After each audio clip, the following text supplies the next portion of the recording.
Alors rien ne va plus pour Stellantis malheureusement, je te mettrai les informations ici. Je ne l'ai pas faite donc ce week-end parce que j'ai pas eu le temps et lundi, c'est Pierre-Henri qui m'avait envoyé cette information.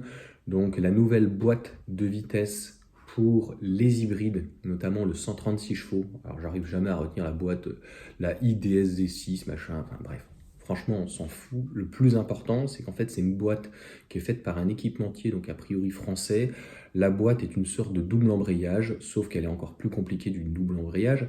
Alors, juste pour petit aparté, ceux qui ne sauraient pas, entre guillemets, ce que c'est une boîte à double embrayage, il y a plusieurs types de boîtes. Il y a des boîtes, entre guillemets, robotisées. C'est les plus fiables, mais on va dire qu'elles mettent des à-coups. Ça va de la Smart, une 106, 107, 108 à limite Ferrari, tu vois. Et il va y avoir les boîtes type Crabo ou variateur. C'est celles que je trouve limite les moins agréables, mais qui sont limite les plus fiables, un peu comme les multitroniques, tu vois, de chez Audi. Elles peuvent prendre énormément de coupe, mais quand tu montes dans les tours, en fait, elles ont tendance des fois à ne pas redescendre, un petit peu comme la boîte CVT, donc de chez Mercedes, c'était des boîtes 6, donc pas les DSG, les 7G troniques. Et puis, donc, une double embrayage, où, ben, c'est le cas de le dire, tu as une boîte pour les rapports impairs et une boîte pour les rapports pairs. Pas compliqué. Donc 1, 3, 5, et si tu as une boîte 6, 2, 4, 6. Ça veut dire que pendant que tu es, mettons, au premier rapport, eh bien, il y a déjà la deuxième qui est enclenchée sur l'autre boîte de vitesse. Et donc, c'est pour ça, comme les PDK ou autres DSG, on a une très grosse rapidité, à pas confondre aussi avec les DSG secs aussi qui sont sans huile, donc à sec, qui au bout de 60 000, 80 000, 100 000 km lâchent aussi. Donc voilà, il faut vraiment faire très attention. En tout cas, a priori, cette boîte, donc vraiment pas terrible. Au bout de quelques kilomètres des fois, elle est déjà en difficulté. En fait, donc une sorte de double embrayage et sa particularité, si on peut dire aussi, c'est de devoir s'occuper des rapports du véhicule thermique, un petit peu comme un plateau avec un vélo au final, et donc pour redescendre dans les tours au niveau du couple, et aussi donc la partie électrique, en tout cas micro-hybridée du 48 volts.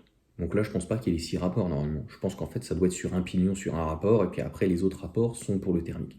Voilà, honnêtement, je ne sais pas et j'ai pas envie de rentrer dans l'aspect technique. Ce qui est dommage, c'est que quelqu'un qui, à 100% ou 99%, n'y connaît rien, va prendre un véhicule hybride qui finalement du micro-hybridé, ça change pas grand-chose, en 136 chevaux. Il va se taper donc un 3 cylindres, 1 litre 2 PureTech avec super une chaîne qui peut-être se décalera comme les THP, ça on verra, et qui a donc déjà des problèmes de boîte de vitesse. Donc pas terrible, pas terrible. Donc encore une fois pour le groupe Stellantis, ça fait vraiment une très très mauvaise image entre les airbags, entre la boîte de vitesse, entre le PureTech. On voit que de toute façon, il y a certains constructeurs, il y a une négligence sur la sécurité et sur les produits. Je pense que derrière, ils doivent le savoir, mais ils lancent quand même. Ils se disent, bah, c'est pas grave, c'est le bénéfice-risque, et puis on verra bien, on fera ça en SAV, et puis c'est pas très grave. Donc, est-ce que ça va faire à un moment donné un scandale?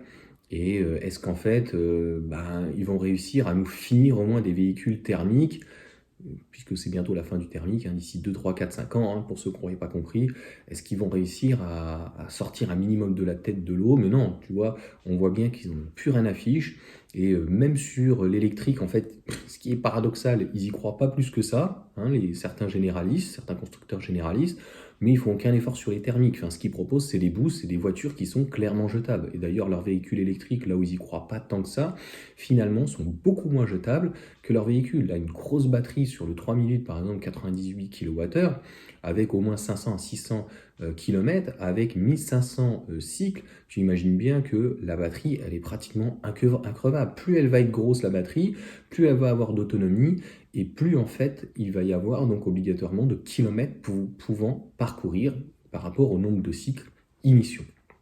Donc voilà en tout cas pour cette vidéo. Et puis on croise les doigts, il va falloir serrer les fesses je pense jusqu'en 2026 pour Monsieur Tavares parce que ça commence vraiment à faire beaucoup pour ce groupe et c'est quelque chose qui pourrait être extrêmement dommageable. Voilà. Donc soi-disant le moteur il est nouveau, tout est nickel, etc. Et il y a déjà des problèmes. Allez sur ce, ciao à tous.